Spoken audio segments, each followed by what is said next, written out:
Hi! In this video we will discuss basic feature generation approaches for datetime and coordinate features. They both differ significantly from numeric and categorical features. Because we can interpret the meaning of datetime and coordinates, we can come up with specific ideas about feature generation, which we will discuss here. Now, let's start with datetime. Datetime is quite interesting feature because it isn't only linear in nature, it also has several different periods like year, day or week.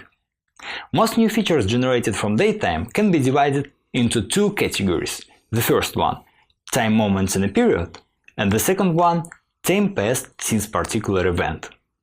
First one is very simple. We can add features like second, minute, hour, day in a week, in a month, on a year, and so on and so forth. This is useful to capture repetitive patterns in the data. If we know about some non-common periods which influence the data, we can add them as well. For example, if we are to predict efficiency of medication, but patients receive pills one time every 3 days, we can consider this as a special time period. Okay, now, time since particular event. This event can be either row-independent or row-dependent.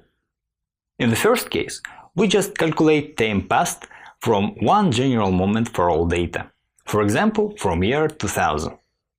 Here, all samples will be comparable between each other on one time scale.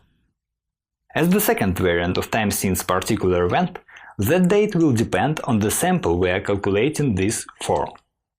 For example, if we are to predict sales in a shop, like in the Rossmann store sales competition, we can add the number of days passed since the last holiday, weekend or since the last sales campaign. Or maybe the number of days left to these events. So, after adding these features, our data frame can look like this. Date is obviously a date, and sales are the target of this task, while other columns are generated features. Weekday feature indicates which day in the week is this.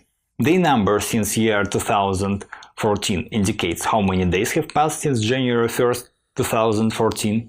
Is holiday is a binary feature indicating whether this day is a holiday, and day still holidays indicates how many days are left before the closest holiday.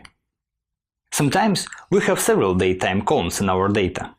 The most straightforward idea here is to subtract one feature from another, or perhaps subtract generated features, like ones we just have discussed. Time moment inside a period, or time passed in the row-dependent events. One simple example of such generation can be found in churn prediction task. Basically, churn prediction is about estimating the likelihood that customers will churn. We may receive a valuable feature here by subtracting user registration date from the date of some action of his, like purchasing a product or calling to the customer service. We can see how this works on this data frame. For every user we know last purchase date and last call date. Here we add the difference between them as new feature named dateDiff. For clarity, let's take a look at this figure. For every user we have his last purchase date and his last call date. Thus, we can add dateDiff feature, which indicates number of days between these events. Note that after generation features from datetime, you usually will get either numeric features, like time passed since year 2000, or categorical features, like day of week.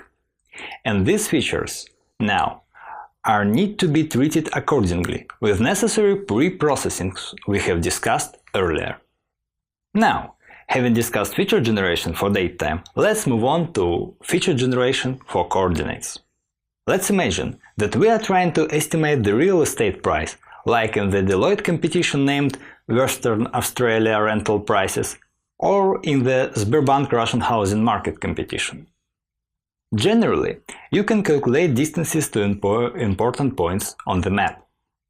See this wonderful map. If you have additional data with infrastructural buildings, you can add as a feature distance to the nearest shop, to the second by distance hospital, to the best school in the neighborhood, and so on.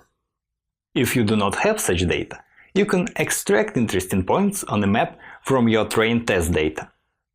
For example, you can divide your map to squares with a grid, and within each square find the most expensive flat, and for every other object in this square, add the distance to that flat. Or you can organize your data points into clusters, and then use centers of clusters as such important points. Or again, another way, you can find some special areas, like the area with very old buildings, and add distance to this one. Another major approach to use coordinates is to calculate aggregated statistics for objects surrounding area. This can include number of flats around this particular point, which can then be interpreted as area's popularity. Or we can add mean relative price, which will indicate how expensive area around selected point is. Both distances and aggregated statistics are often useful in tasks with coordinates.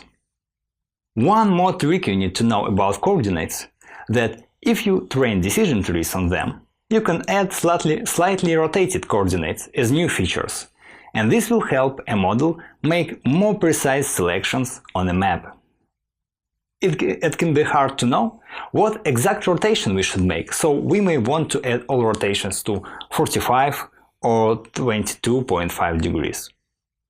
Let's look at the next example with the relative price prediction. Here the street is dividing area in two parts: the high price district above the street and the low price district below it. If street is slightly rotated, trees will try to make a lot of splits here. But if we will add new coordinates in which these two districts can be divided by a single split, this will hugely facilitate tree building process. Great! We just summarized most frequent methods used for feature generation from datetime and coordinates. For datetime these are applying periodicity, calculating time passed since particular event, and adding differences between two datetime features. For coordinates, we should recall extracting interesting samples from trained test data, using places from additional data, calculating distances to centers of clusters, and adding aggregated statistics for surrounding area.